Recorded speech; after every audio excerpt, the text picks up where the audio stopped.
అందరికీ నమస్తే అండి. బీపీసీఎల్ రిఫైనరీ ప్రాజెక్టు ఆంధ్రప్రదేశ్లోని రామాయపట్నంలో ఏర్పాటు చేయబోతున్నట్టుగా బీపీసీఎల్ ప్రకటించింది. ఈ మధ్య స్టాక్ ఎక్స్చేంజ్ వాళ్ళకి లేఖ కూడా రాసింది. ప్రీ ప్రాజెక్ట్ పనుల కోసం 6,100 కోట్లు ఖర్చు పెట్టబోతున్నట్టు బీపీసీఎల్ అఫీషియల్గా ధృవీకరించింది.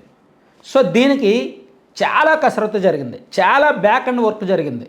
అసలు బీపీసీఎల్ మన రాష్ట్రానికే ఎందుకు వస్తోంది, మన రాష్ట్రానికి రావడం వెనక జరిగిన ప్రయత్నం ఏంటి, చంద్రబాబు గారు ఎక్కడ సక్సెస్ అయ్యారు, జగన్మోహన్ రెడ్డి గారు ఎక్కడ ఫెయిల్ అయ్యారు, అసలు వీళ్ళిద్దరికీ ఒక పెద్ద తేడా ఏంటనేది మనం ఒకసారి చూస్తే, యాక్చువల్లీ బీపీసీఎల్ ఈ భారత్ పెట్రోలియం కార్పొరేషన్ లిమిటెడ్ అంతర్జాతీయ స్థాయిలో మంచి పేరున్న సంస్థ, పెట్రోలియం ఉత్పత్తులు చమురు సంస్థ.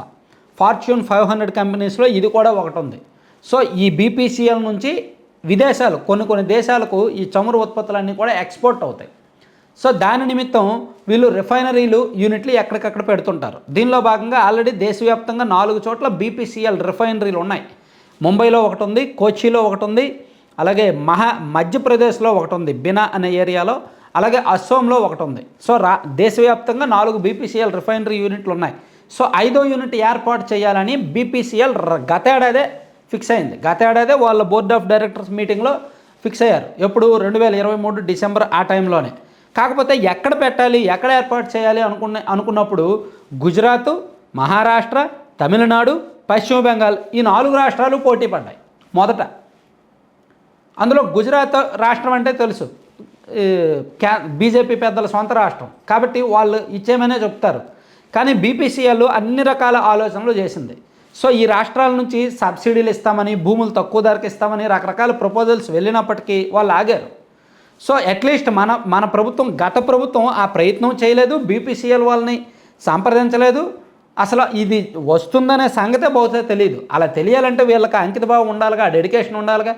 అరే దేశంలో ఏ పరిశ్రమలు వస్తున్నాయి, ఏ కంపెనీలు కొత్త యూనిట్లు నెలకొల్పాలనుకుంటున్నాయి, వాళ్ళు మన రాష్ట్రానికి రావాలంటే ఏం చేయాలి అనే ఆలోచన ఉండాలి పాలకుల్లో. అది గత ప్రభుత్వంలో జగన్మోహన్ రెడ్డి గారిలో లేదు. కానీ కూటమి ప్రభుత్వం వచ్చాక ఆ విషయం తెలిసింది. బీపీసీఎల్ రిఫైనరీ యూనిట్ ఏర్పాటు చేయబోతోంది, దేశంలో 5వది అనేది చంద్రబాబు గారికి తెలిసి ప్రధానమంత్రి మోదీ గారితో ఫస్ట్ మీటింగ్లోనే ఆయన ఈ ప్రపోజల్ పెట్టాడు.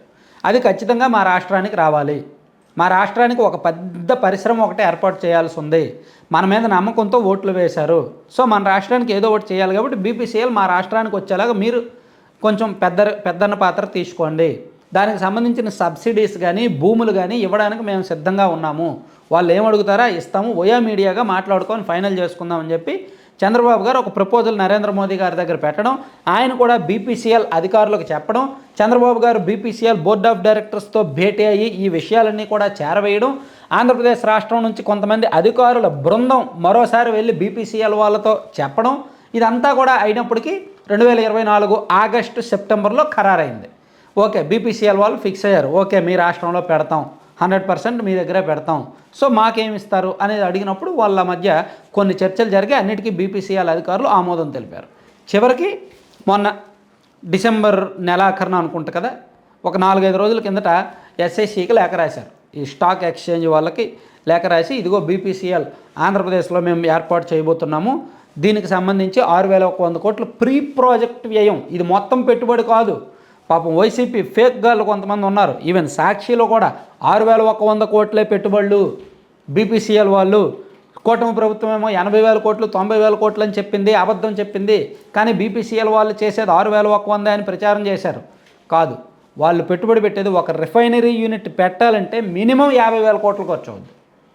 సో 88,000 కోట్ల పెట్టుబడితో ఈ బీపీసీఎల్ రిఫైనరీ ప్రాజెక్టు రాబోతోంది రామాయపట్నం పోర్టు దగ్గరలో.